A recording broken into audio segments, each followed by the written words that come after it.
Okay, so now what we're going to do is work on this carburetor a little bit. I'm going to go ahead and dump out my bowl into some other container. That way I'm not getting gasoline all over the place. So that should get most of what's in my bowl out. I'm going to go ahead and remove the retaining nut on the bottom of the bowl. Using my 13mm again, or 1/2 inch, whatever you prefer. Either will work.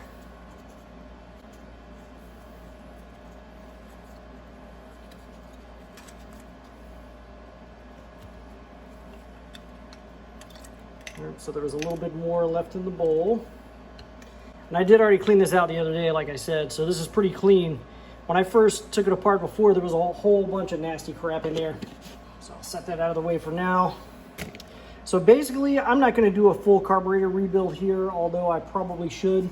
And this thing did come with, you know, all the little float needles and all that. Your needles and everything. Came with a different one over here as well. But I took a look at the needle that was in there, and this has like a sort of like a rubberized tip on it, the one that's in there. So if you did want to change that, that's right here, and all you'd have to do is push out your pin. It actually pushes out quite easily. It fell out accidentally the other day. Grab a pair of pliers or something so I can grab that. But you can see, let's grab this little bad boy here and pull it out. That little pin, right? And then this float will come right out. And you've got your needle. Mine actually looks like it's still in pretty decent shape, so I'm just going to run with it. I don't know how old it is, I'm not sure. But if you were replacing that again, you can see how this kind of just fits down in this little channel, like so. And then you would just kind of drop it into position and put your pin back in, right? So I'm going to set all this stuff aside for the time being. I'm going to focus on making sure everything's clean. Just use your carb cleaner spray here. But make sure you have some sort of a catch pan under here, because you don't want to get that all over your work surface. It will just ruin all that stuff. But what I'm going to focus on today is just the gaskets, because I've already cleaned everything out really good, like I said. So you see this gasket looks pretty funky. I'm going to go ahead and remove that one. Clean this surface up a bit, because that does look not great. Make sure I keep all my small parts out of the way too. And just give it a good cleaning and replace the seals, and then slap this bad boy back on here.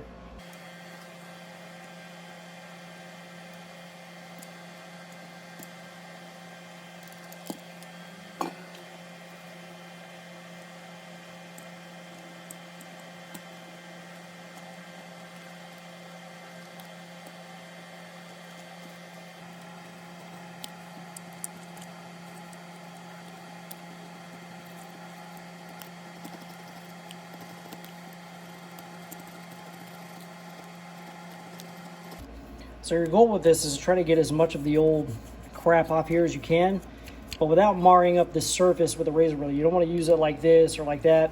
Make sure you're using it at a very shallow angle and just kind of scraping it very gently. Again, you don't want to screw up your mating surface. Just be very careful with it as you're going around, using that shallow angle.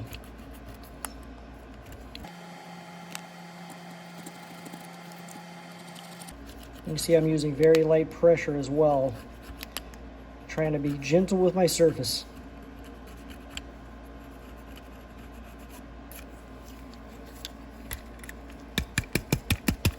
So then once you've got all that out of there, you can see you've got a bunch of garbage in there. You want to clean that out with compressed air and everything before you actually reassemble everything. But since I've got a couple of gaskets to do,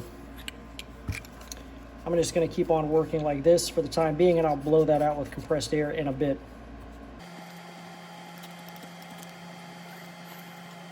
And so you can see with this gasket, there's not a lot here on this surface. That's because it's on the engine. You want to make sure that you go and get everything off the engine as well. So we have this surface. And again, here I'm going to just very lightly remove what's in those channels. I don't want to mess up this mating surface. It's got some corrosion in there, so I'm trying to get that out, but I'm just kind of using the corner of this, kind of clean that up. And you see that's coming out pretty good. You can see what this section looks like compared to over here.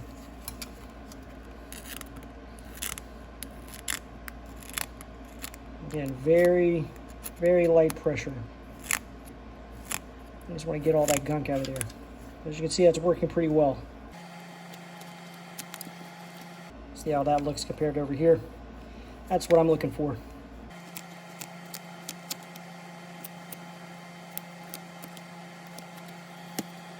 This area up in here is going to be a little tricky. I may have to just use a small screwdriver up in there. See, I've just got a flat bladed screwdriver. Just going to kind of do what I was doing around there, right up in that little area.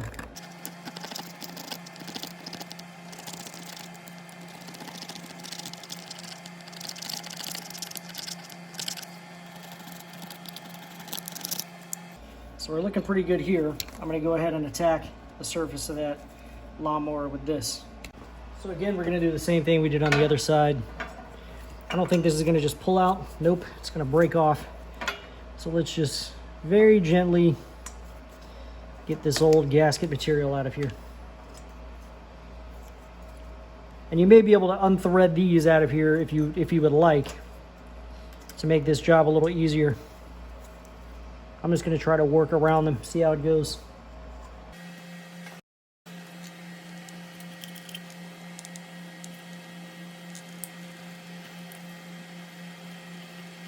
Might not be a bad idea to just kind of stick a rag in there. That way you're not getting anything down inside your engine.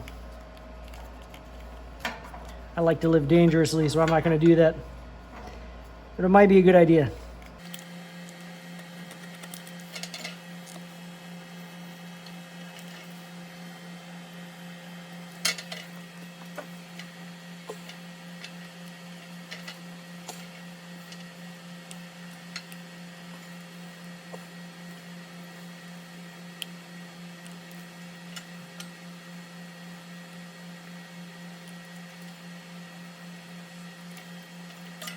So actually, to get what's over on this side again, I think what I'm gonna have to do is grab my little screwdriver.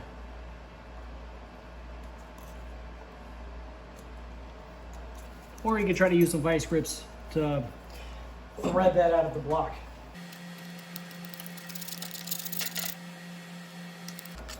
That worked well. Okay, we look pretty good. Okay, so back over here, again, you want to spray this out with compressed air. I'm going to go take it over to my air compressor and do that real quick. If you got a bunch of this crap sitting around like this, get rid of that too before you continue working. A nice clean work surface. So here we go. You've got all your gasket surfaces and everything all cleaned up. You're ready to start putting this thing back together. So, good idea to get that out of the way too. Again, my needle has this little nifty tip on there, kind of like a rubberized tip. I'm going to go ahead and use that one because it still looks pretty good. So I'm going to roll with it. And how I'm going to get that, let's see, get this position so you guys can see it. So what I'm going to do is just take this, slide it right up in this little channel here of my float, right? And take it down there and drop that little needle down in there and line up where my pin goes in. I'm going to press my pin in. This one just kind of floats in there. I don't know if yours is going to be different, like you may need to press it in and out, but that's definitely just popping right in there, right? So then you've got this little gasket here on the bottom of this nut, and I do have a new one of those gaskets. So I'm going to fish that out of my kit here. Maybe. Possibly. There we go. So we've got that. I'm going to go ahead and get that off here and put my new gasket in place.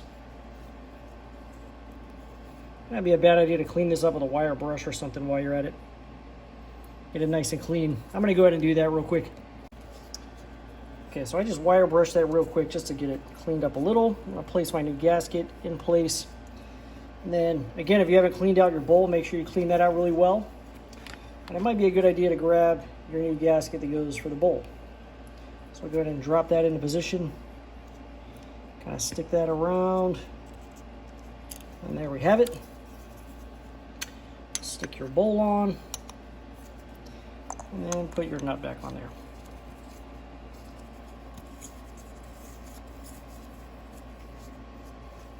And go ahead and give that a few turns to get it snug. So there we have it. Now I'm going to take my 2 gaskets that go on the actual carburetor. And as you can see, this one goes here and the other one goes on the other side. So this isn't really going to work to put this on right now. Obviously, there's nothing holding it in place. So we're going to take that back over the lawnmower for this step. Make sure you don't forget your linkages. So now here we are back over at our mower. Go ahead and slide this gasket into position carefully. Make sure to maneuvering around all those components, you don't hurt it. Again, I'm going to go to put my linkages back on. So this one kind of went on the top here. Kind of maneuver that back in.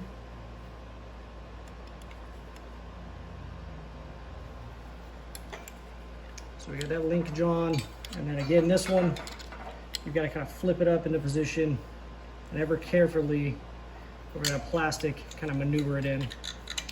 So now we're going to slide this back on to our studs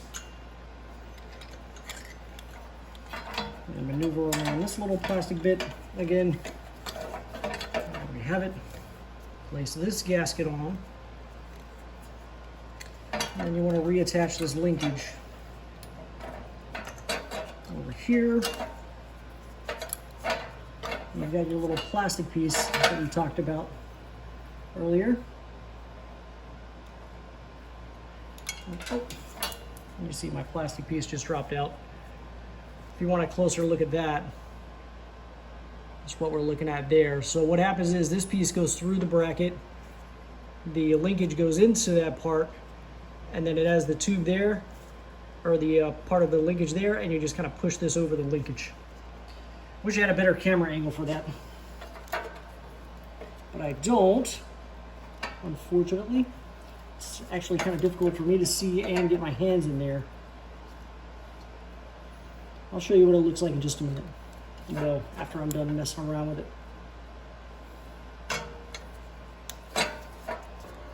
So that's what that should look like.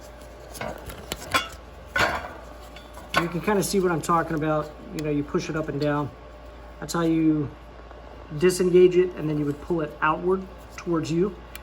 And then when you're putting it back in, you just kind of push it into the hole there, and then push this back down. Again, it's kind of difficult to see, but there you have it. So if you've made it this far, things are pretty easy. Just kind of get all the garbage out of your way, as I just did, and start putting your bolts back in. And reconnect your fuel lines, and you're back on your way to getting this thing back together.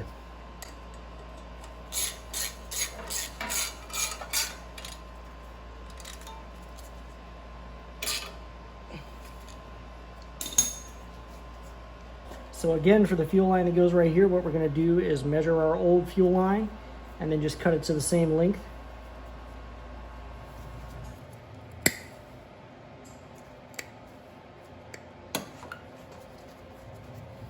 Pre-position our clamps.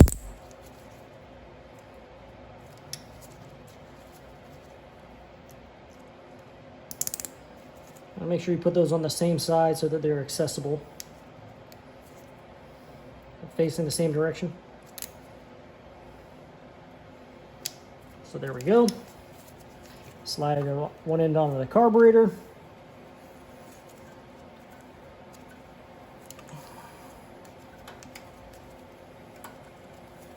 And then onto your fuel line, or the other way around might be easier. You tell me. That is a little difficult, isn't it? Easier said than done, it looks like. There we go. Okay. Push that bad boy in there. And then move your clamps into position.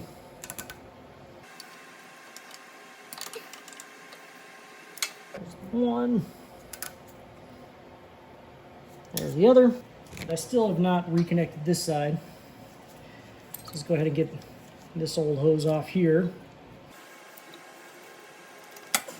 And again, we're going to measure and cut ourselves a new section of hose.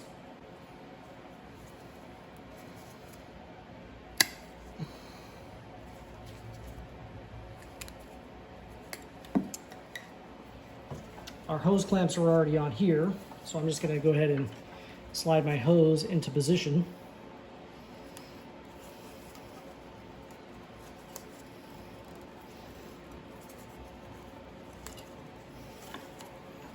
There we have it. And install your hose clamps.